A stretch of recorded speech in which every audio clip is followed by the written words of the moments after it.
This is Arab Talk on KPOO San Francisco, 89.5 FM. This is Arab Talk with Jess and Jamal. I'm Jess Jamal. And this is Jamal Dajani. And we want to wish our listeners a Happy New Year. This is the first live show where Jess and Jamal are both live in studio.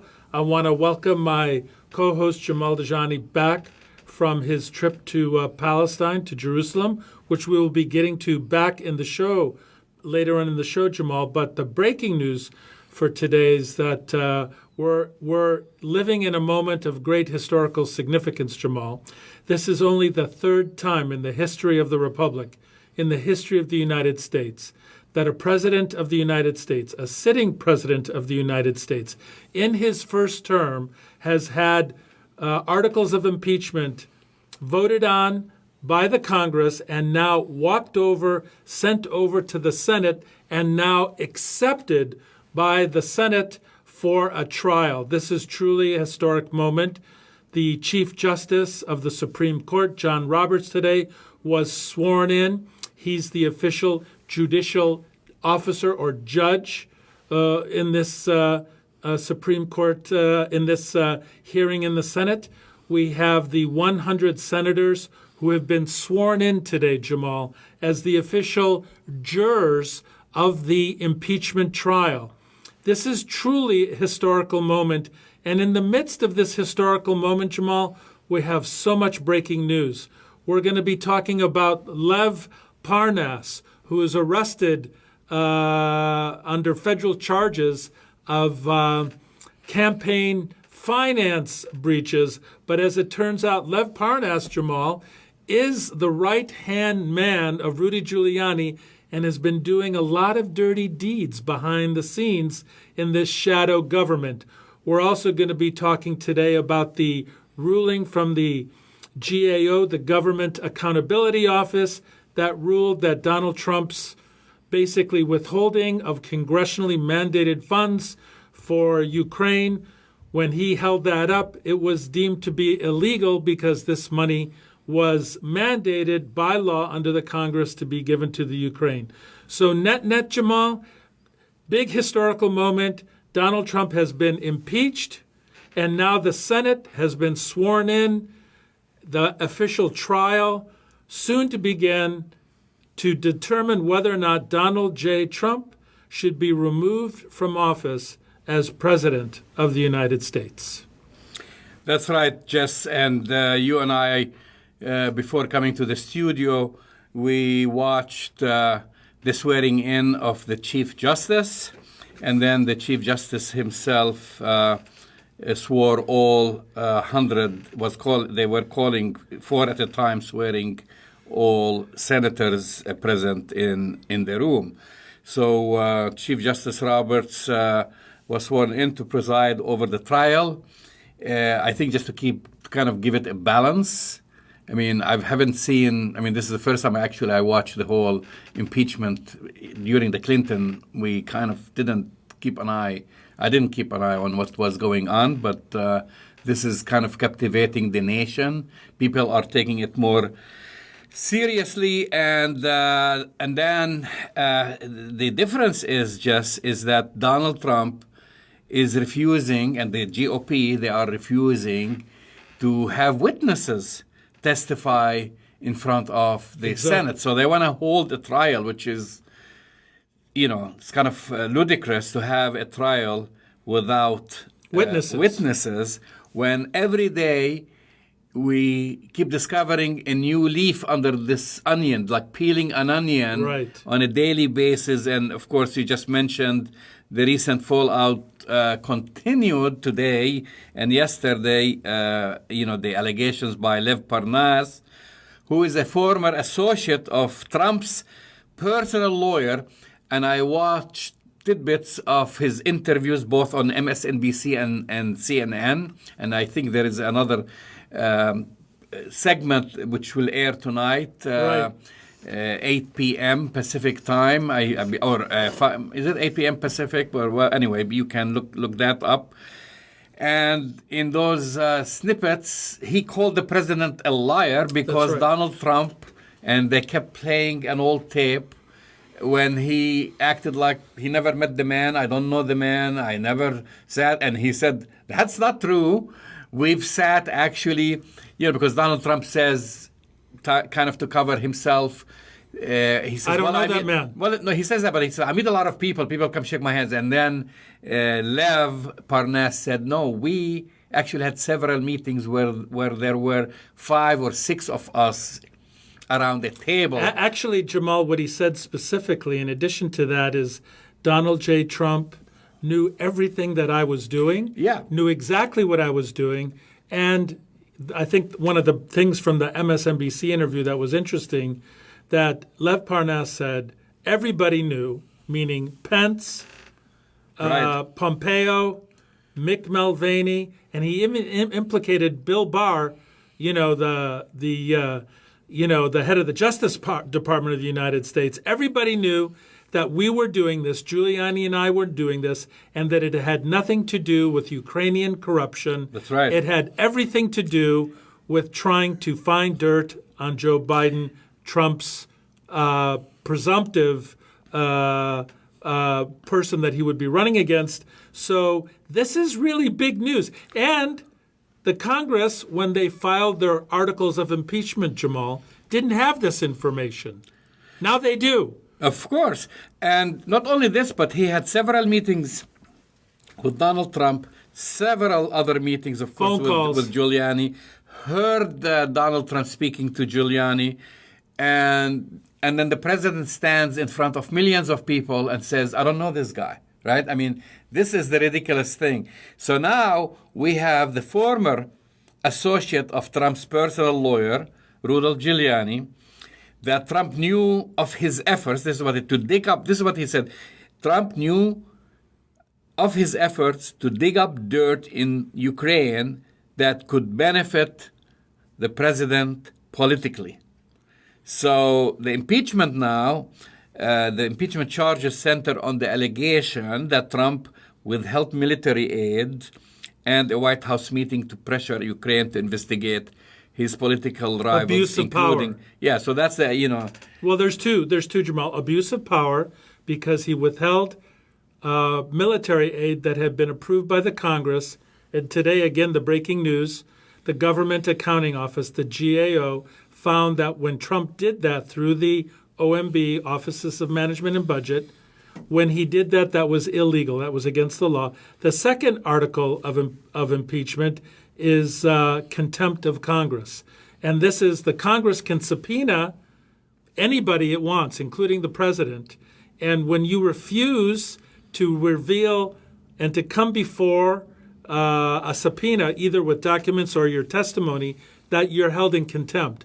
Contempt of Congress is one of the biggest forms of contempt that any U.S. citizen or anybody can commit. And so those obstruction or contempt? I think it's obstruction. Well, the obstruction is the contempt. Right. So Donald Trump remained silent. He didn't say anything? And then just recently he tweeted. Oh, what did he say? And then he tweeted this just after Chief Justice Roberts was sworn in big caps. I just got impeached for making a perfect phone call. That was his tweet.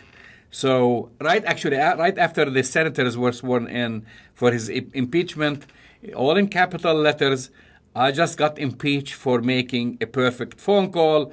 Of course, Trump was referring to the July 25th phone call with the Ukrainian President Zelensky, where he asked about a probe into the Bidens. That conversation led to Trump's impeachment. So now, he's acting like, I'm the victim. I've made a perfect phone call. I'm getting impeached. Well, I think that's going to be the Republican message, Jamal, because what we have now is a battle of narratives. We have a battle of facts. We have a battle between reality and fantasy. What we're facing right now is that the main Trump strategy and the strategy of his lawyers is going to be, I didn't do anything wrong, and you can't prove it. Well, I mean, That's the strategy. That's the Jamal. strategy. And by the way, just so that we know, it's working from the standpoint. I mean, the way it's going to play out in the Senate for the next maybe 2 weeks, 10 days to 2 weeks, the Senate will hear testimony from the managers. These are congressional representatives that Nancy Pelosi has identified that are going to make the case. Without any witnesses. So far, yeah. So they will present the information. It's going to be Adam Schiff, Jerry Nadler, Zoe Lofgren, Hakeem Jeffries, and some others. The defense will be mounted by Pat Cipollone and some other people who are the Trump attorneys. And what they will do, essentially, is defend the president against. They will then defend the president against these accusations. After that's all wrapped up, Jamal, after about 10 days to 2 weeks, what will happen is that the Senate can then decide if it wants to have witnesses or not.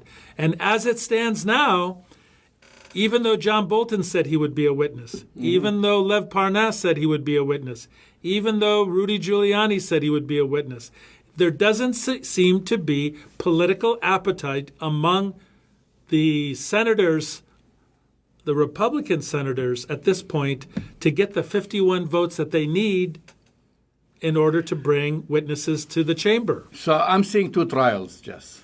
I am seeing the trial in the Senate. Yeah. And the writing is on the wall because the GOP, they made it very clear. We're going to go through this procedure. We are not going to bring any witnesses. And at the end of the day, Donald Trump will remain president. Yes. Because the Democrats will not have enough votes unless something incredible happens in the next 2-3 days. The other trial that we're witnessing today is a trial of public opinion. Yes. It's a trial on TV. It's trial, amongst different pundits, media, etc. And then, which brings me back, because now, even though we've seen all these witnesses, I mean, we've had so many people I call Donald Trump's men who ended up in jail, starting with his past personal attorney Cohen, and we can name several of these people that we've actually most of the public have already forgotten about them. To now, the key witness that we are seeing basically being questioned on TV, not at court, not in the Senate, Lev Parnas, who Trump just on last Thursday, I think a week ago from now, denied knowing Parnas. Now he knows them. Dismissed a photo of himself with Giuliani, saying associate as one of thousands he has taken with supporters as president. And I'm here quoting from Trump. I don't know him at all. Don't know what he's about. Don't know where he comes from. I mean, this is a guy who's working on his behalf, Giuliani's behalf, who he met with several times. Spoke with. Yes. So, and then he adds, perhaps he's a fine man, perhaps he's not. I know nothing about him. I don't believe I've ever spoken to him. I meet thousands and thousands of people as president. So, now we see Parnas. He is now making the rounds, and that's the trial of public opinion. Yep. MSNBC first with Meadows, now with Anderson Cooper on CNN, and said, what is he talking about?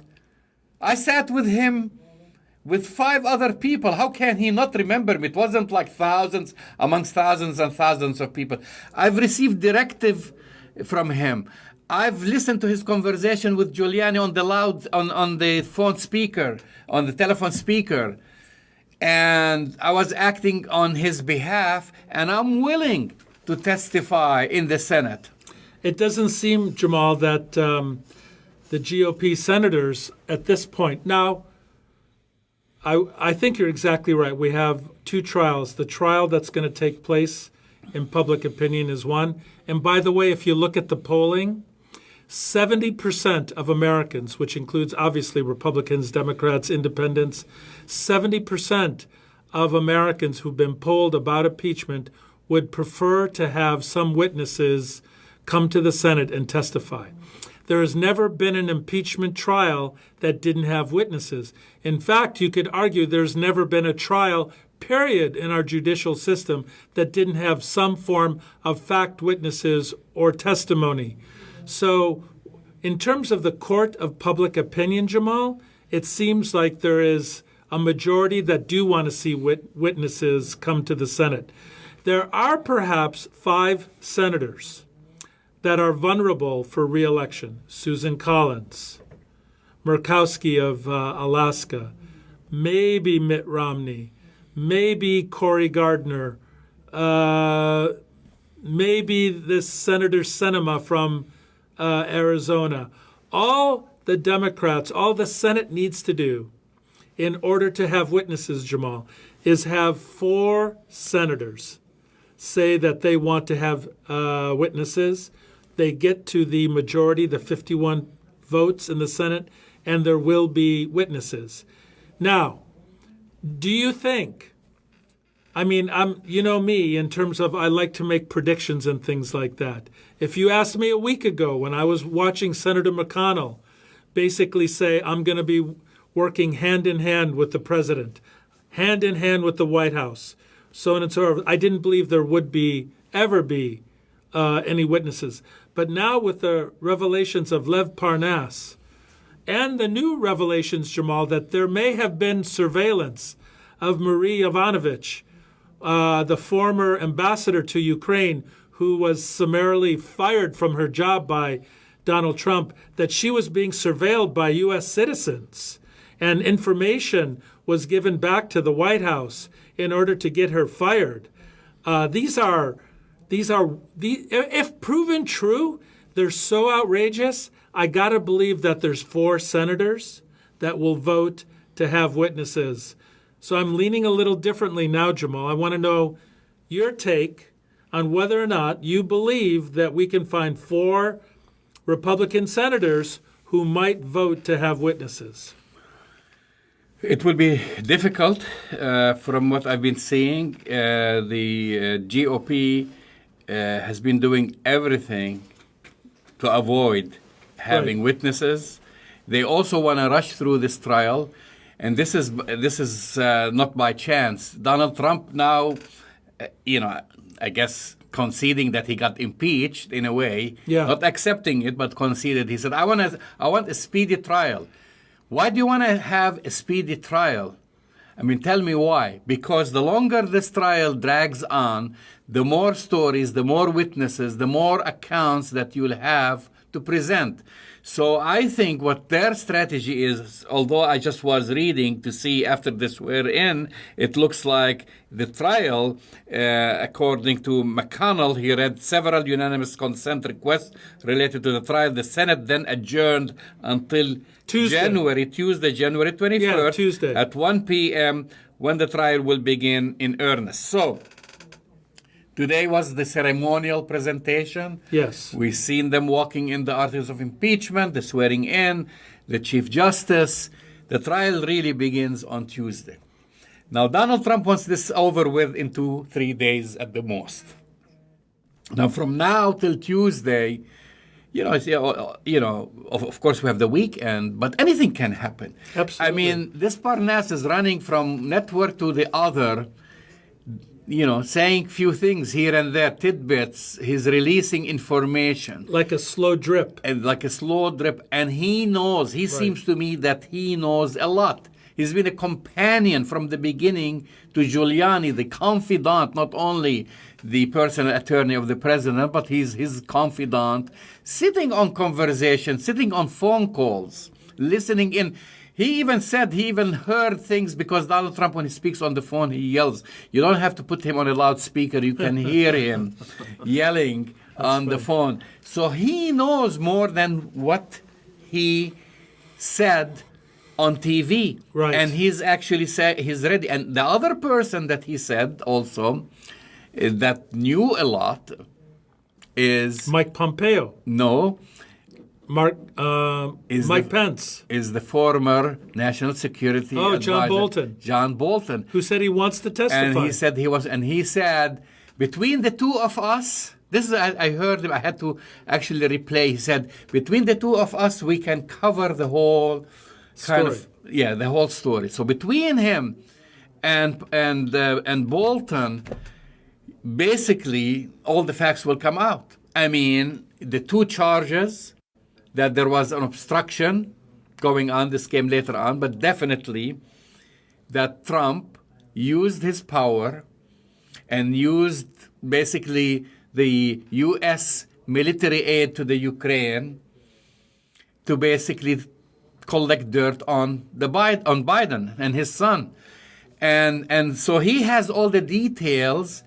And now he's in the hot seat because he got arrested. He got arrested and charged. And he's just out on bail right now, Jamal. So he's out on bail, and he has been singing like a bird, and he's gonna sing more. And the crazy thing, I mean, sometimes like you wonder, and I lost track of how many times Donald Trump has lied in front of national television. It's like now. There was a countdown, I think, by either the New York Times or the Washington Post. Thousands, like every day he has a new lie. No, multiple lies per day. And then he says, I don't know this guy. This guy comes back on TV, say, what do you mean that you don't know me? You know, I mean, I'm part of this whole deal. I've been hired to help Giuliani dig up dirt on Biden. I'm willing to testify. I've had multiple phone calls. So in a way, you know, Donald Trump, there should be another charge, and I'm serious. What do you think that is? Perjury. Oh, perjury. I mean, perjury, you have to go to court and raise your hand, but every day he perjures himself to the American public. He lies about this case and other cases. I think that's right, Jamal, but it may not be perjury in the legal sense, but it may be perjury in the political sense. Because, as I said, if you look at the arena politically, the majority of Americans do want to hear what really happened. The majority of Americans actually believe that he may have mishandled the whole issue with Ukraine. The majority of Americans, we didn't even get to this yet, Jamal, but the majority of Americans believe or believe not only that he mishandled the situation with Iran and the targeted assassination of Qasem Soleimani, but 70% of Americans believe that he did not act in the best interest of the United States. So whether or not the trial in the Senate goes anywhere, it does appear that the political trial of his lying, his deceit, his dissembling, his putting Americans more at danger, which, you know, if we have time later, we're going to talk about, you know, what happened in Iran and the targeted assassination of Qasem Soleimani, and did that make Americans safer or not? I could tell you it didn't make American troops in Iraq and Syria any safer. That I can tell you. So it may be that he is perjuring and losing. This is what Speaker Nancy Pelosi said today. Every day, new incriminating evidence comes forward. I think that only speaks very clearly to the need for the Senate to enter the documentation onto their discussion. And just to add to what we've been talking about, the Government Accountability Office also issued a stunning report, frankly, accusing the White House Budget Office of breaking the law by withholding military aid to Ukraine. Of course, they were acting on the orders of Donald Trump. Nevertheless, they were not supposed to do that. You know, this is the very issue at the heart of the impeachment effort. That's right. So now, you know, you have, there might be a case now by the Government Accountability Office, you know, going after the White House Budget Office. We might have to do that. You know, because they held back on the money. So, what do we know about, because I think this is going to be a very key witness, what do we know about the Soviet-born Florida businessman Lev Parnass? Well, he's an interesting character, Jamal. And anytime you go to Dulles Airport with a one-way ticket paid for in cash to go from Dulles out of this country to Austria, you're going to be a colorful character. I looked at some of we'll hear more details from you in a minute, but I saw pictures, at least 5 different pictures, of Lev Parnass with Donald Trump with the thumbs up, partying with other people and Donald Trump. I mean, it's even hilarious to hear Donald Trump say that he doesn't know the man.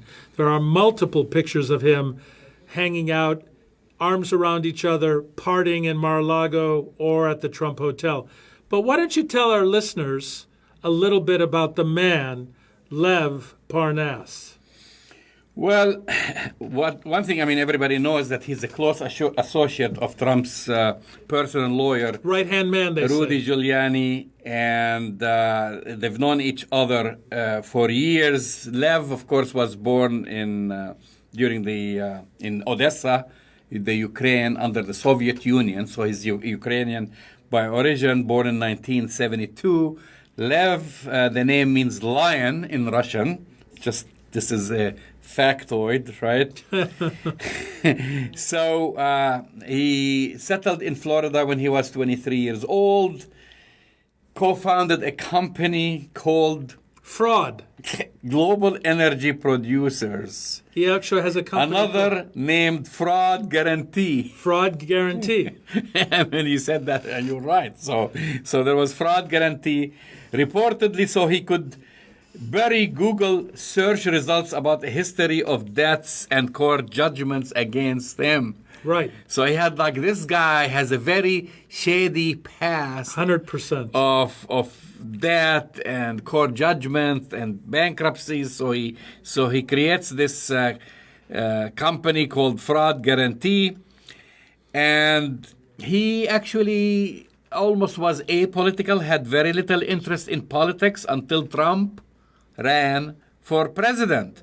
So he was like, so he attended his campaign rallies and became a donor. Nobody talks about that he was actually a big donor for Trump.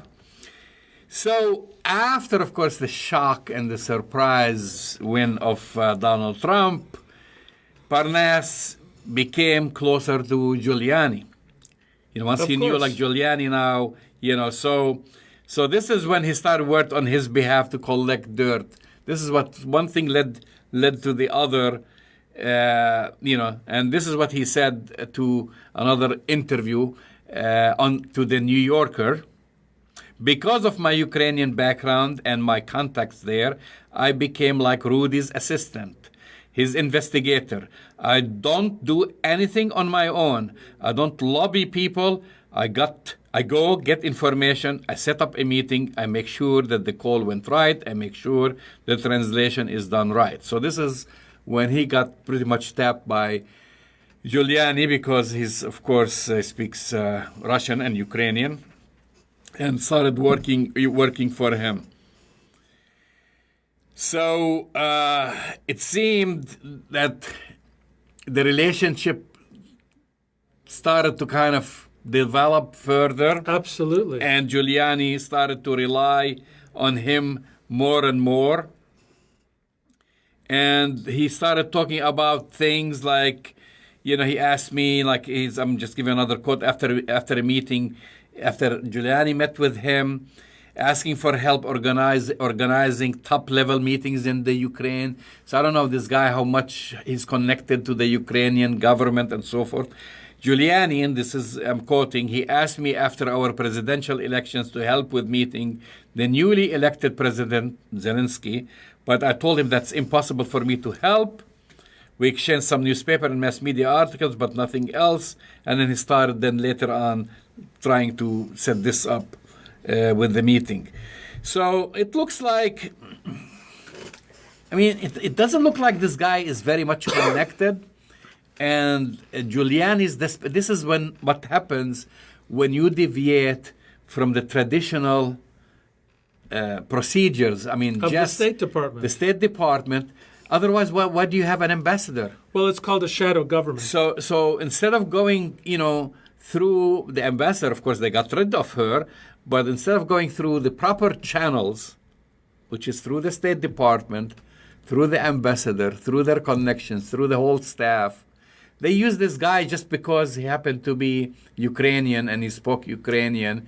Yeah. And then he started acting on behalf of the United States government. Well, Jamal, and without holding any title, just dealing through back channels with Giuliani.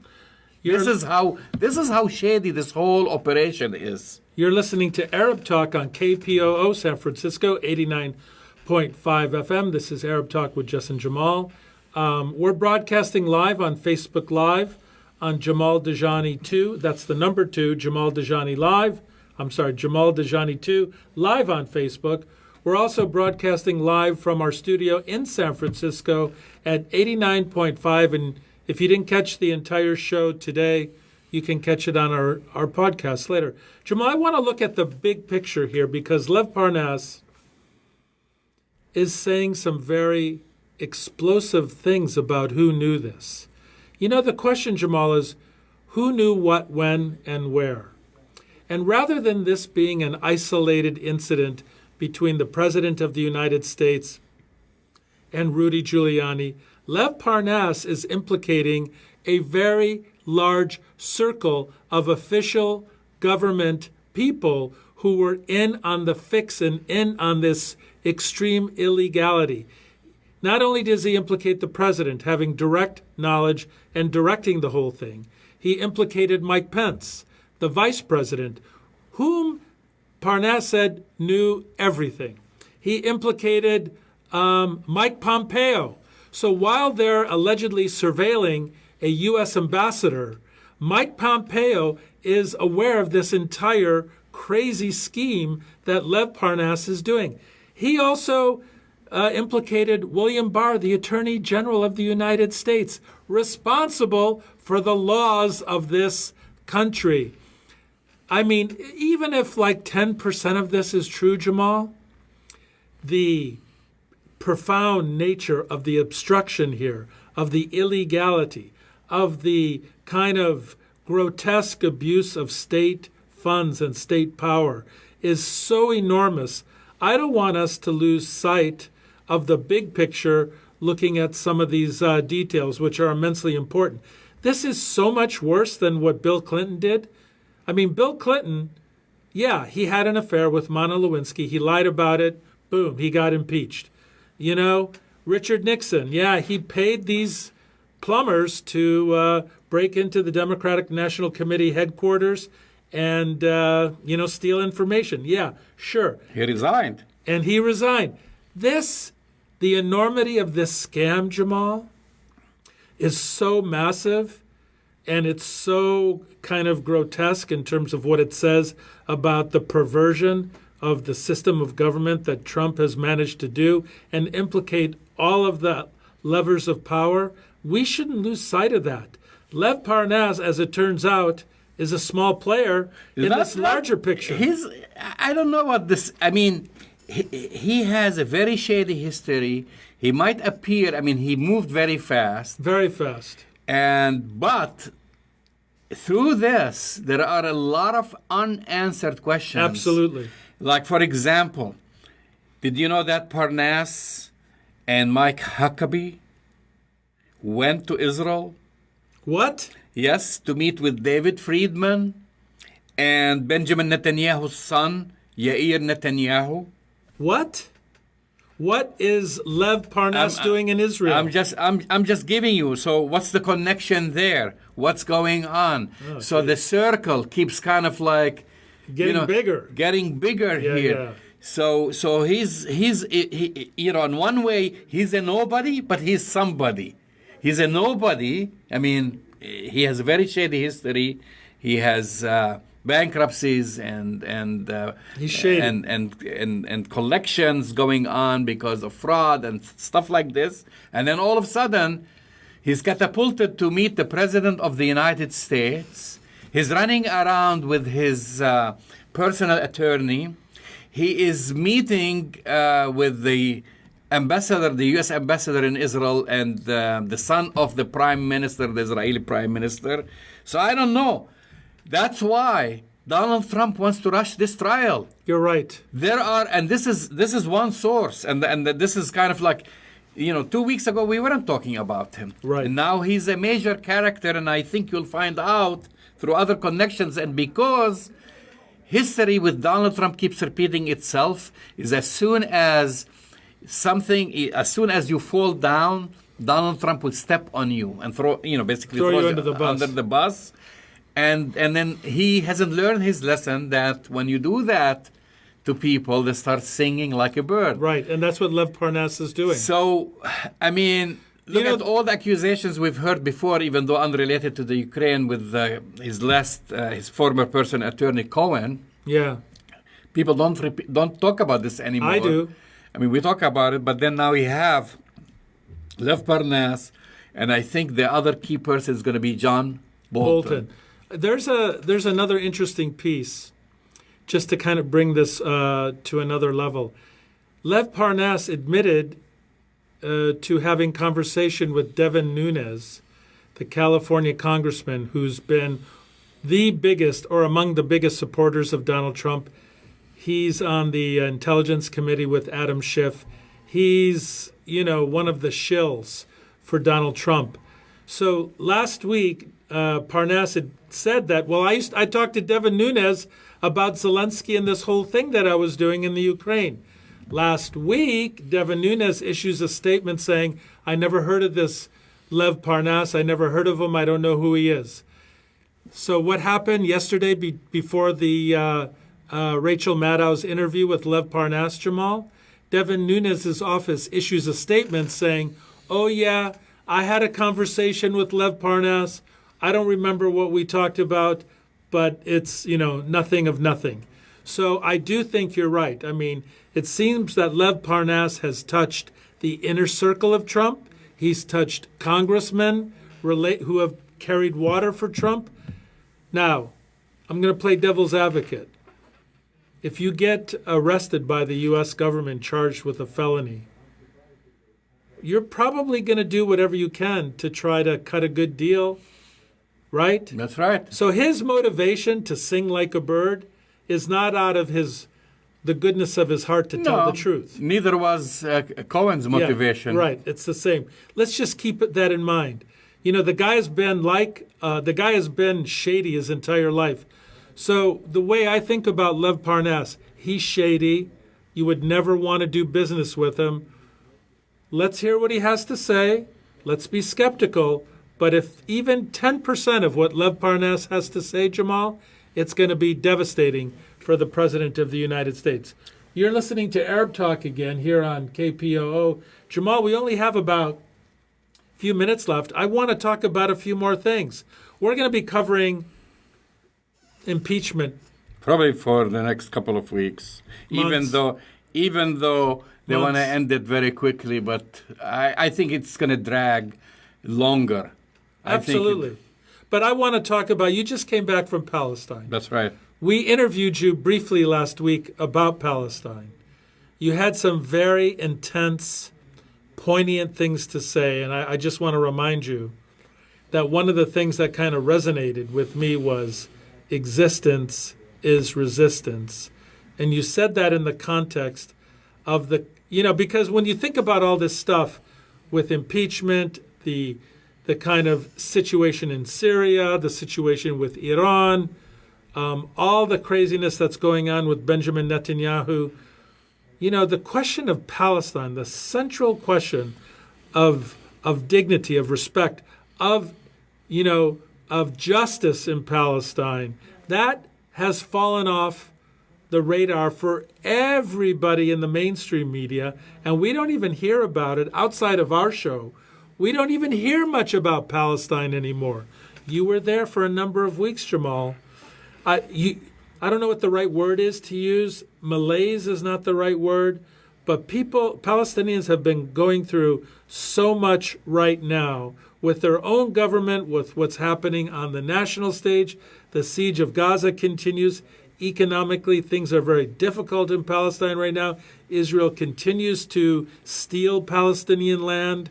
So give us your impressions now that you've been back for 20 hours. Well, just as you know, the situation is very dire.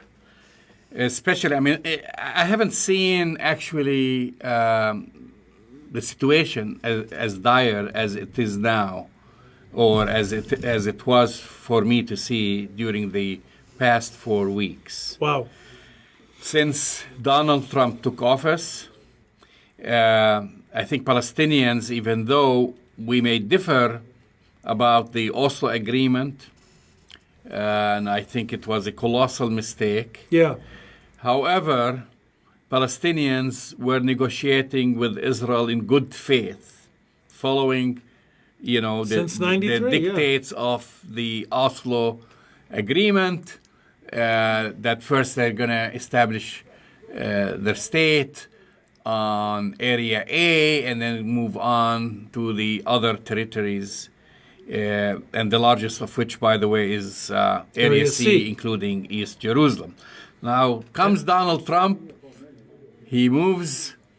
He basically he breaks the tradition of every single president before him of keeping, just like many other states across the globe, maintaining their embassy in Tel Aviv because they don't recognize Israel's sovereignty over Jerusalem. He does that with a stroke of a pen, right? And so now Palestinians watch this. Yeah.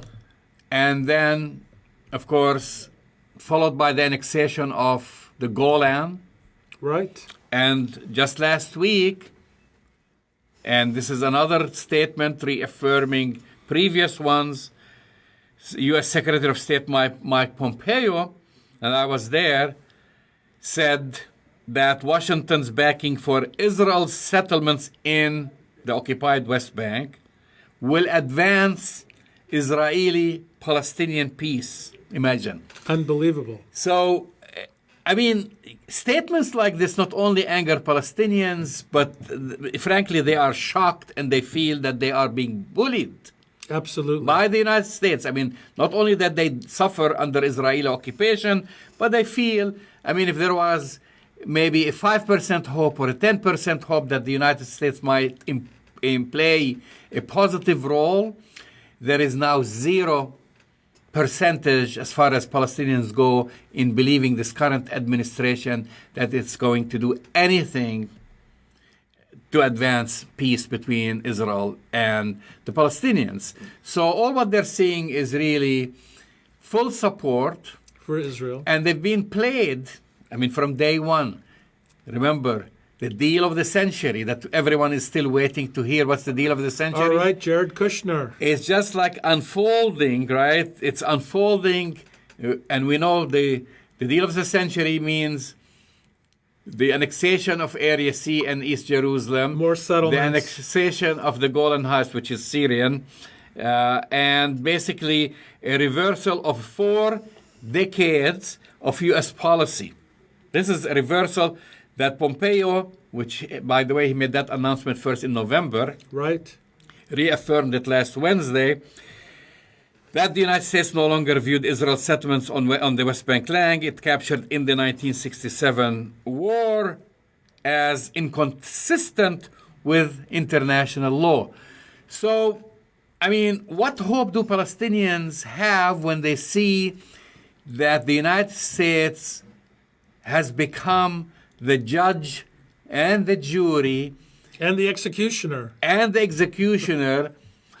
to give away their land. Indigenous land, all the rights, and just give a carte blanche to Israel. So I have to say the mood is very, very somber. Yeah.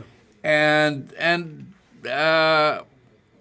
the only thing that Palestinians can do, and I've heard that, is the way, well, what can we do? Because Palestinians, since Oslo, remember, they've kind of gave up armed struggle. And I'm not talking about skirmishes that Hamas or Islamic Jihad. I'm talking about in general. That's why the Palestinian Authority was established. It's actually was trained, its police was trained by the United States and Canada. We can argue about this, what's the purpose, but it's really to protect Israelis and Israeli settlements and maintain peace. So they don't have a military to liberate their land. They've been watching like the situation unfold and settlers usurping their land inch by inch, meter by meter, mile by mile, you know.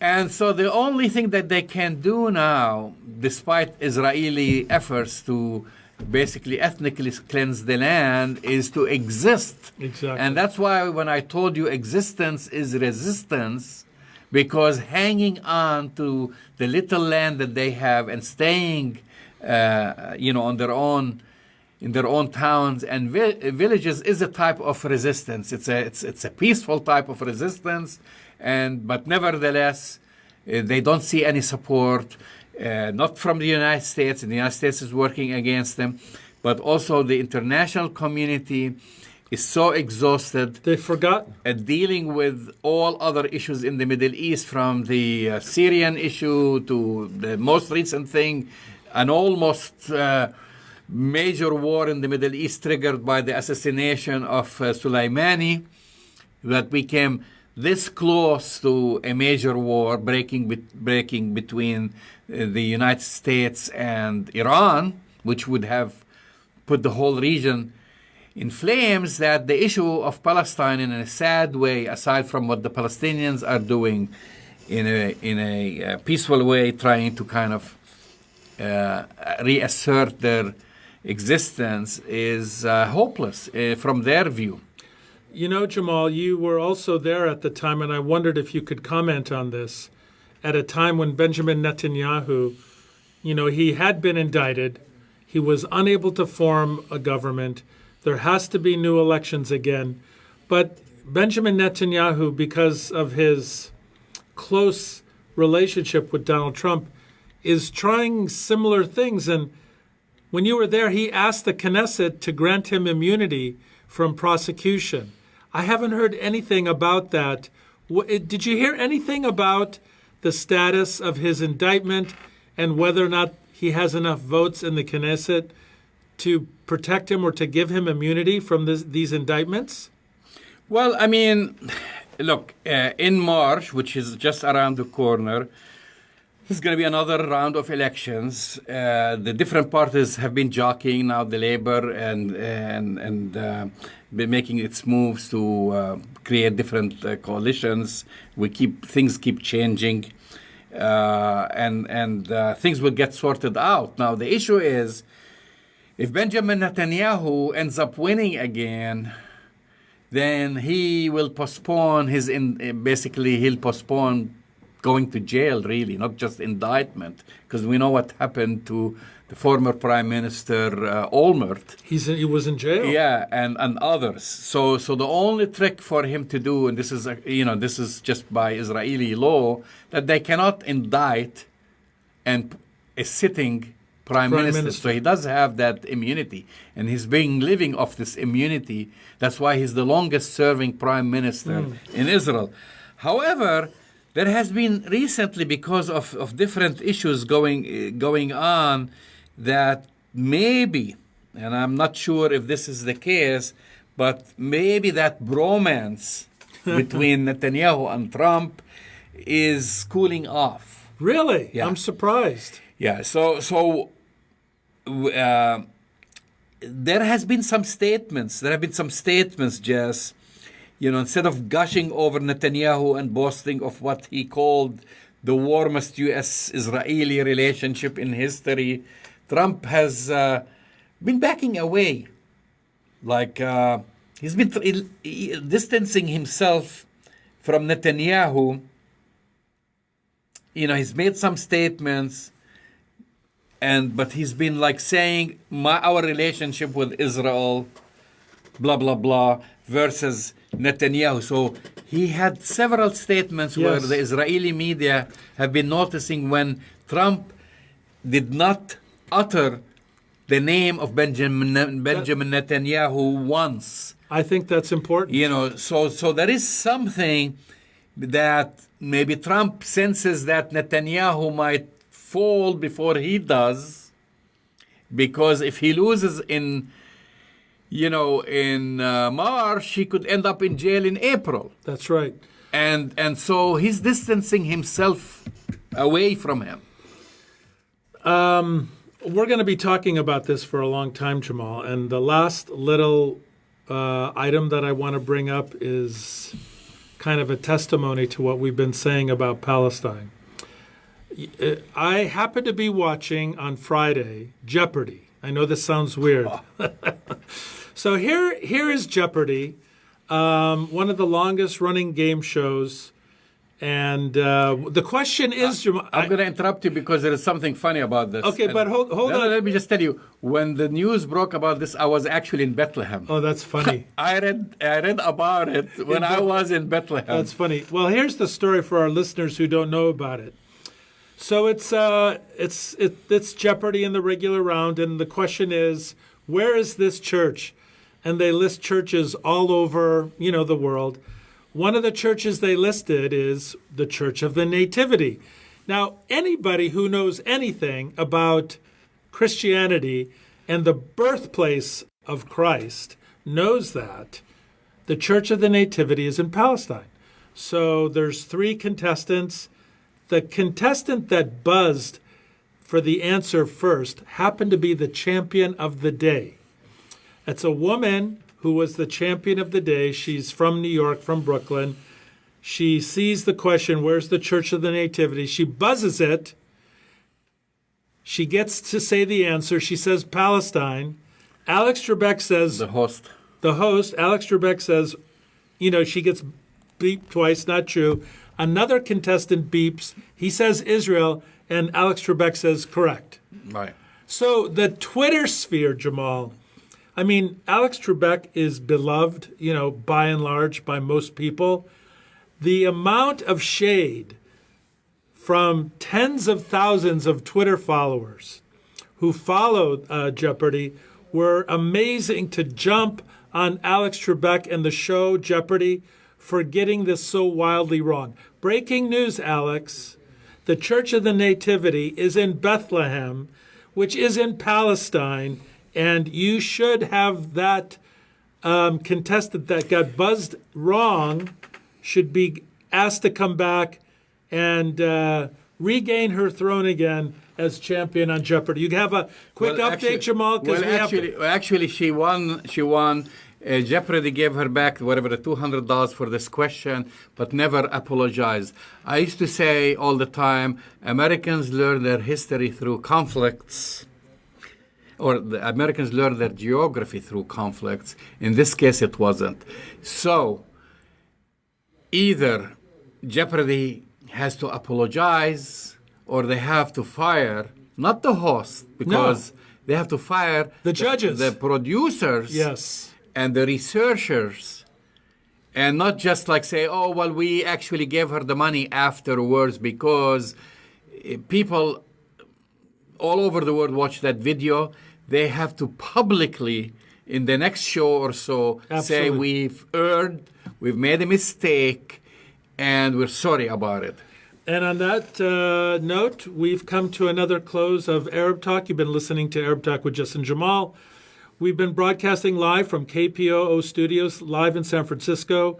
Check out our podcasts for all our shows, ArabTalkRadio.com. Follow us on Facebook Live or Facebook at Jamal Dajani 2. We'll see you next week. See you next week.